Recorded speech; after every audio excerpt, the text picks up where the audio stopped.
Où le fantôme reparaît, chapitre 12. La nuit enveloppait l'hôtel de mademoiselle Desroches. Aucune lumière ne brillait derrière les persiennes fermées de la façade. Aucun bruit ne s'élevait sauf le roulement sourd et vite éteint des voitures lointaines. Seules deux fenêtres qui donnaient sur le jardin, dont les arbres confondaient leur frondaison avec les ténèbres de la nuit, étaient éclairées. L'une au premier étage, celle de la chambre de Simone, l'autre au rez-de-chaussée, celle du salon où, à travers le tulle léger des rideaux, on apercevait les silhouettes d'Elsa Bergen et de Maurice de Thouars.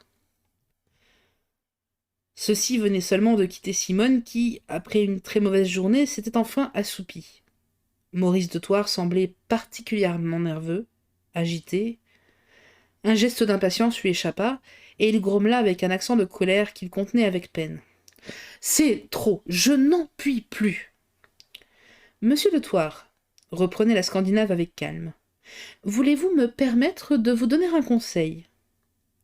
Le bellâtre s'arrêta et eut un léger haussement d'épaules. Mademoiselle Bergen poursuivait. Si vous voulez atteindre le but que vous vous proposez, il faut vous armer de patience. Croyez-vous que je n'en ai pas ? Jusqu'à ce jour, vous avez été raisonnable.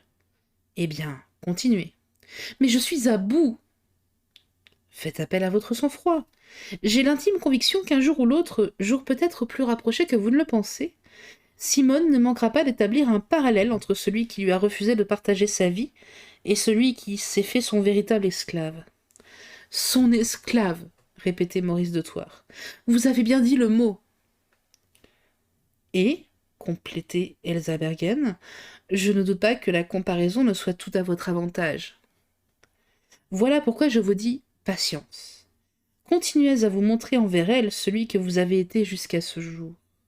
La confiance qu'elle vous témoigne n'est-elle pas faite pour justifier vos espérances ? Je voudrais être plus vieux de quelques jours, fit monsieur de Thouars d'un air sombre. Minuit sonnait à un cartel suspendu à la muraille. Mademoiselle Bergen appuya sur le bouton d'une sonnerie électrique. Presque aussitôt, Juliette, la femme de chambre, apparut. « Allez donc voir si mademoiselle n'a besoin de rien, » fit la dame de compagnie. Juliette répliquait. Tout à l'heure, mademoiselle a pris sa tasse de camomille avec ses gouttes, elle m'a dit qu'elle voulait dormir et m'a recommandé de ne pas la déranger.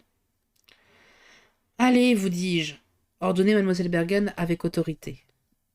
La femme de chambre obéit. Après avoir gravi l'escalier, elle s'en fut entrebâiller doucement la porte de mademoiselle Desroches et jeta un regard dans la chambre discrètement éclairée par la lueur d'une veilleuse. Simone, étendue sur son lit, dormait profondément. Au même moment, une scène étrange se déroulait dans le jardin de l'hôtel.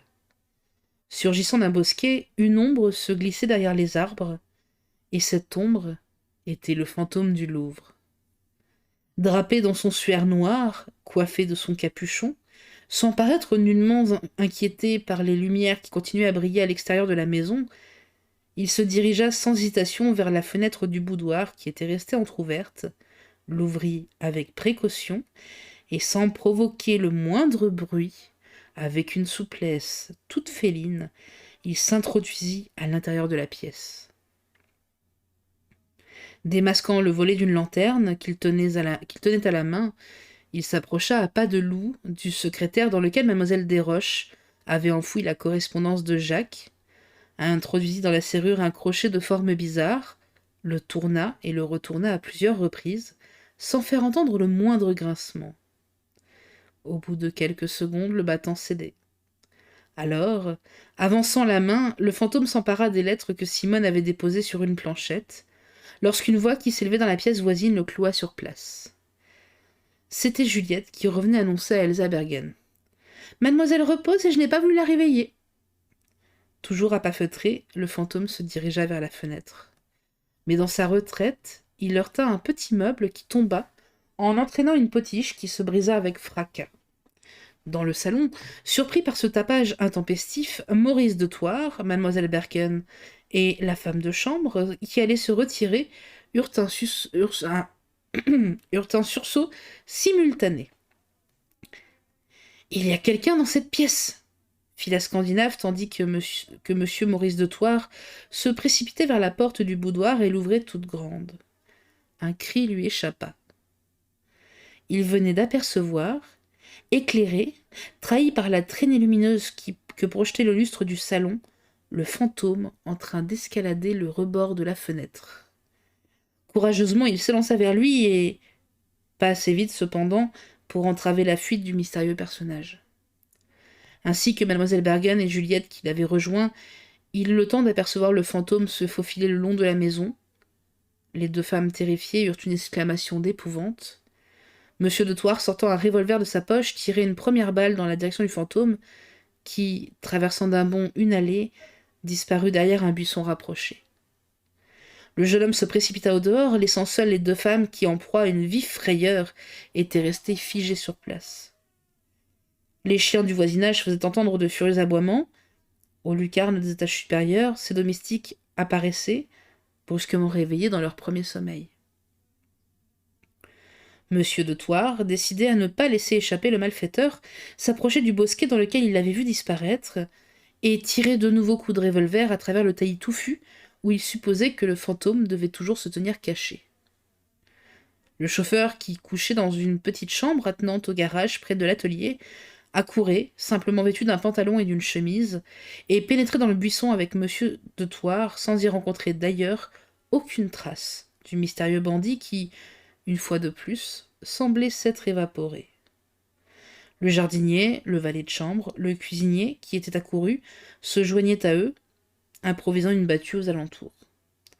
Dans le boudoir, mademoiselle Bergen, retrouvant ses esprits, s'efforçait de rassurer la femme de chambre qui, épouvantée, clamait « Au secours, j'ai peur, j'ai peur !»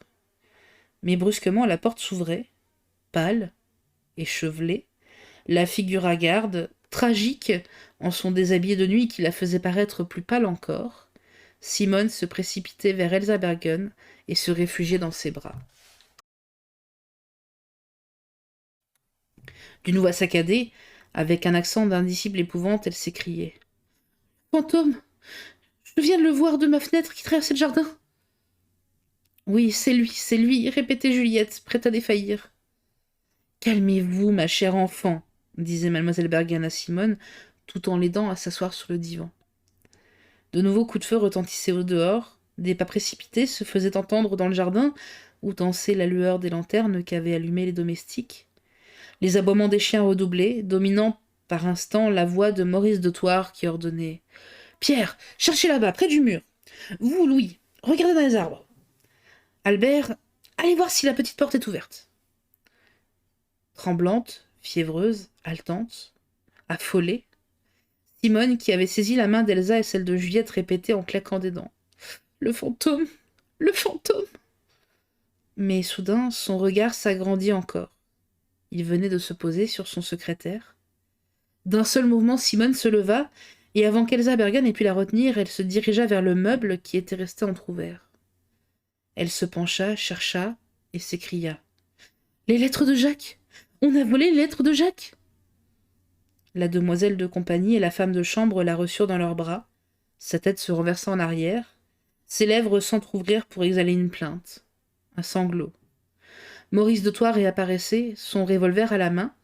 Derrière lui se profilaient les silhouettes du chauffeur et du gardien. « Simone !» s'écria-t-il avec angoisse. Il allait s'élancer, mais d'un geste mademoiselle Bergen le retint. « Et le fantôme ?» demanda-t-elle, tandis que, figée de peur, la femme de chambre n'osait faire un mouvement. Gravement, monsieur de Thouars répondit. « Il a disparu. »